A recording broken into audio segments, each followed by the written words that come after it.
तो उन्हीं के में जो पार्टिसिपेट किया था लोगों जो आए थे, झुका पड़ा है और वो पैतृक उसमें चला गया। ऐसे बहुत सारे संगठन जो अलग अलग चल रहे हैं। नहीं, ये संगठन जो है सब संगठनों को है वो उस विचारधारा को थोपना चाह रहे हैं जो राम समन संघ मतलब बहुजनों के लिए काम करे जो यहाँ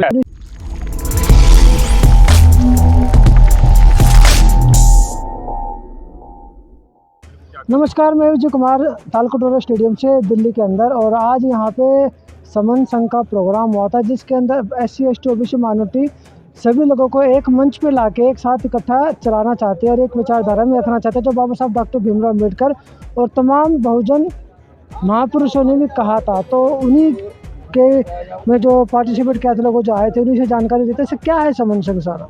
जी, समन संघ का एक नया कंसेप्ट है, वो एक न्यू फॉर्मेट में है जो सामाजिक जागृति के लिए एक प्लेटफॉर्म बनाया है। उसमें जितना जो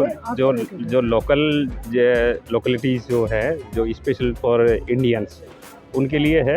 और अब ये सामाजिक जागृति का प्रोग्राम है, वो चल रहा है। ज़्यादा दिन नहीं हुए, अभी 2-3 साल हुए।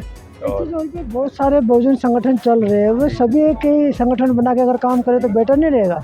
जी, आपका कहना बिल्कुल ठीक है, लेकिन बात ये है कि हमारी दुकान कैसे चलेगी ये सबके दिमाग में अच्छे से जमी हुई है। अगर मैं अपनी दुकान खोलूँगा तो मेरा परिवार चलेगा और जितनी ज़्यादा दुकान खुलेगी उतनी ज़्यादा मार्केटिंग होगी। लेकिन मेन मकसद जो है वो ये है कि हमने विचारधारा को कितना महत्व दिया। हमने विचारधारा को महत्व नहीं दिया, हमने विचारधारा को साइड में रख का टैग लगा के हमने मार्केटिंग करी है, समाज को बेचने का काम किया है। और उसी का कारण है कि 130 सांसद लोकसभा में होने के बावजूद भी, संसद में होने के बावजूद भी कैटेगरी के राइट्स को सेफगार्ड नहीं कर पाए। क्यों नहीं कर पाए? क्योंकि वहाँ जनता के हकदारक नहीं, वो दलाल बन के बैठे वहाँ पे। और इसी वजह से आज इस देश की दुर्दशा मैं तो नहीं कहूँगा, मैं तो कहता हूँ कि ये बहुत अच्छी दशा है कि आज इन लोगों के पिछवाड़े पे जब लात पड़ रही है तब आंखें खुल रही है। और उसका कारण ये है कि शिक्षा सबने प्राप्त करी, लेकिन शिक्षा का क्या रियल में इम्प्लीमेंट किया? क्या मास्टरों ने, क्या टीचरों ने, क्या छात्रों को राइट्स के लिए अवेयर किया? नहीं किया। सिर्फ और सिर्फ पिंजरे का शेर बना के रखा।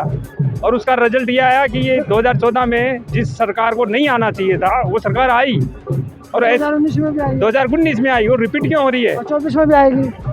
आपको रोजगार चाहिए ना, आपको गुलामी का रोजगार चाहिए, आपको स्वतंत्रता का रोजगार नहीं चाहिए। आपकी सोच में कीड़ा है, आपकी सोच में गंदगी भरी पड़ी है। हम दोष उन लोगों को देते हैं जो 2% 3% है। दोस्तों हमारी 98 99 95% की पॉपुलेशन में है। तो इस बात को कौन कहेगा? इस बात को कहने के लिए किसी में दम नहीं है। क्यों? क्योंकि मेरा प्रोडक्ट नहीं बिकेगा, मेरा एजेंसी नहीं चलेगी।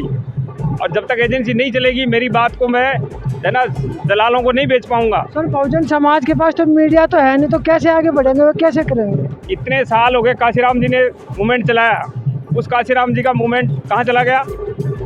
कहाँ चला गया? बिक गया, वो किसी के आगे झुका पड़ा है और वो पैतृक उसमें चला गया है सिस्टम में। जो ब्राह्मणिकल जो कंसेप्ट है, बाप के बाद में बेटा ही पुजारी बनेगा, तो ये भी सिस्टम वही होगा जो काशीराम जी ने जो सिस्टम चला, परिवारवाद हो गया। क्यों?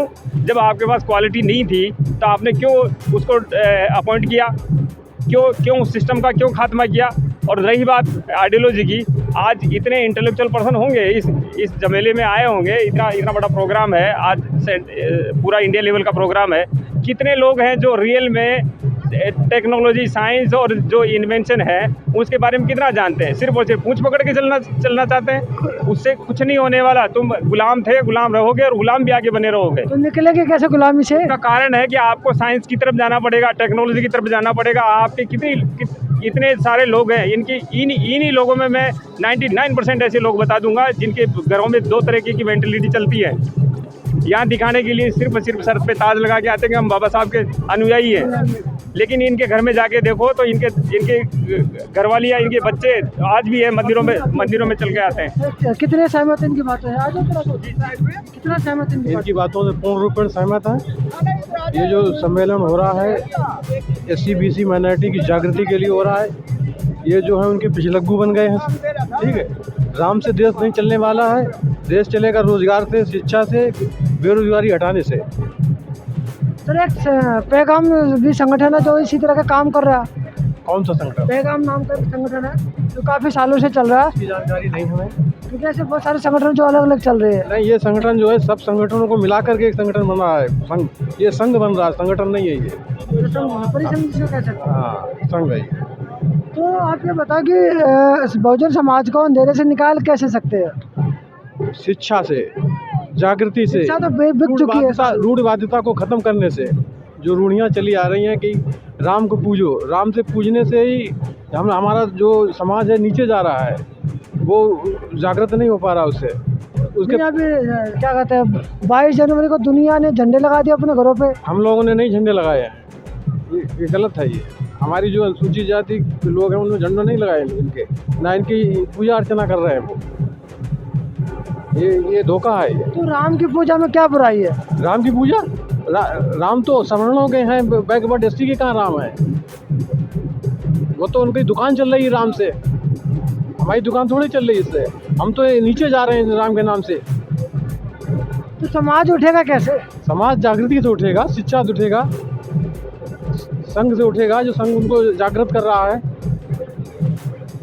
विचारधारा से उठेगा। विचारधारा से उठेगा। लेकिन अधिकार तो सभी छीन लिए हैं ना अभी तक। अरे जब संघ इकट्ठा होगा, ताकत बढ़ेगी, तो अब ये झुकेंगे सब। जब हमारा वोट इकट्ठा होगा तो इनको वोट ही नहीं जाएगा तो चुने कहाँ से जाएंगे ये? सांसद विधायक कैसे बन पाएंगे ये? सांसद विधायक थोड़ी बन पाएंगे। वो तो फिर ईवीएम से जीत लेंगे। ईवीएम से? और क्या? इसके खिलाफ तो आंदोलन चलता है। चल रहा है तो वो तो बंद ही नहीं करेंगे ना, वो ईवीएम को तो खत्म ही नहीं कर रहे। ईवीएम को ख़त्म करेंगे जब भी हमारी सत्ता हो सकती है और ईमानदारी से सत्ता चल सकती है। अब तो बेईमानी से सत्ता चल रही है। ईवीएम को कौन खत्म करेगा? सत्ता वाले ही खत्म करेंगे ना। जब तक तो सत्ता में कौन है? सत्ता वाले क्यों खत्म करेंगे? सत्ता में कौन है? हम झंडाधारी हैं। हमने झंडा उठा रखा है। हमें सत्ता नहीं चाहिए, हमें गुलामी चाहिए। हमें गुलामी के शौकीन है। हम गुलामी नहीं करेंगे किसी की भी। हम गुलामी को करना तो नहीं चाहते, लेकिन बना तो रहे हैं ना। ऐसा है, वो उस विचारधारा को थोपना चाह रहे हैं जो राम की विचारधारा है, लेकिन राम की विचारधारा को हम नहीं स्वीकार करते। विचारधारा में बुराई क्या? छोटे भाई बड़े भाई का वो प्यार मोहब्बत दिखाया उसमें। ये तो एक मतलब लोकली विचारधारा है, समझ लो। माँ बाप का पालन करना सिखाया उसमें। किसको? राम की विचारधारा। राम की विचारधारा अब उठा लीजिए, फिर उनका इतिहास ही उठा लीजिए। जब राम की विचारधारा बोल रहे हैं तो अब क्या शंभु ऋषि का वध कैसे किया, क्यों किया था? वध अलग है, विचारधारा अलग है ना। रामायण में बताने की कोशिश ये कही है कि छोटे भाई को बड़े भाई की इज्जत करनी चाहिए। वो तो अभी भी होती है, अभी भी करते हैं। हम अपने घरों में करते नहीं है। अपने माता पिता की सेवा नहीं करते, हम बड़े भाइयों को आदर नहीं करते। तो राम को इस तरह से मानते हैं। काल पे कह राम है। हमारी आस्था राम में इस तरह से है जिस तरह से उनकी गौतम बुद्ध में। वो उनका है, वो हमारा है। हमें जो सिखाया है हमारे महापुरुष, हम तो उसे सीखेंगे और उनसे बहुत पहले सिखा चुके हैं। सारा उन्होंने यहीं से लिया हुआ है। ये समण संघ है, ये अभी का नहीं, ये पुराना है। ये अब लोगों ने चलाना शुरू किया है, तो इससे सीखते हैं। अगर आप ये कहोगे गुलाम हम गुलाम ना रहे और ना है ना रहेंगे। हम सत्ता नहीं है ना हमारे पास। शासक थे, शासक है, शासक ही बनेंगे। सत्ता तो है ही नहीं ना, शासक कहाँ? कुछ नहीं होता। आप मानसिकता चेंज करो अपनी।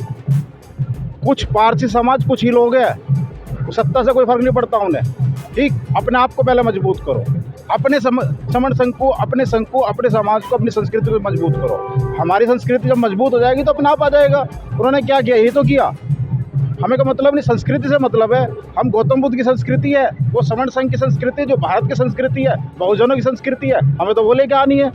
उससे मतलब है आप सभी अपने घर में बहुजन वाली संस्कृति जो है, गौतम बुद्ध वाली संस्कृति है, समण संघ वाली संस्कृति है, उसे लेके आ जाओ। खत्म हुआ। कहाँ हम गुलाम है? कोई गुलाम नहीं है। आपके दिमाग में भर दिया गया तुम गुलाम हो। गुलाम नहीं है। अब उस गुलामी से निकलो और निकलकर अपने जो अधिकार है उन्हें तभी प्राप्त कर पाओगे। ये मन की वो रहती है, आपके मन में डाल देंगे। आपके थोड़ा समन सिंह के बारे में और बता दीजिए, क्या चीज़ है? बताया तो मैंने, ये एक प्लेटफॉर्म है, इस पर कोई आए, काम करे। समण संघ मतलब बहुजनों के लिए काम करे, जो यहाँ के रहने वाले लोग हैं उन लोगों के लिए काम करे। जिस क्षेत्र में चाहे वो काम कर सकता है। एक प्लेटफॉर्म है ये। इसका ना तो कोई लीडर है कि एक लीडर इसे लीड करेगा, कोई नहीं। इसमें आप काम करना चाहो जहां आपको चाहो। जब जैसे ही आप इसे जुड़ोगे और जैसे ही आपको समाज याद करेगा, इस प्लेटफॉर्म आकर आप समाज के लिए काम करो। ये इस तरह का प्लेटफॉर्म बनाया गया है। अगर ये सब सही चलता रहा, और इसे चलाने वाले कौन होंगे? हम ही लोग होंगे, हम ही समाज के लोग रहेंगे। अब जब हम सही चलाएंगे तो सही चलेगा, और जब हम ही मक्कारी करेंगे तो नहीं चलेगा। हम दूसरे पे दोष क्यों दे कि उसने ये कर दिया, उसने ये कर दिया। काशीराम जी आए, अपने आप को मजबूत करना चाहिए, आपका और क्या, काशीराम जी आए। अब काशीराम जी के बाद में हम नहीं आए तो इसलिए तो हमारा मिशन कमज़ोर पड़ा। हम नहीं आए ना, जब उन्हें दिखाई दिया वो आए, तो इसलिए हमें भी आना चाहिए। हम अपना आप तो कुछ करेंगे नहीं, हम सोचेंगे काशीराम जी दूसरे पैदा हो जाए। दूसरे क्यों होंगे भाई? हम ही तो है, हमारे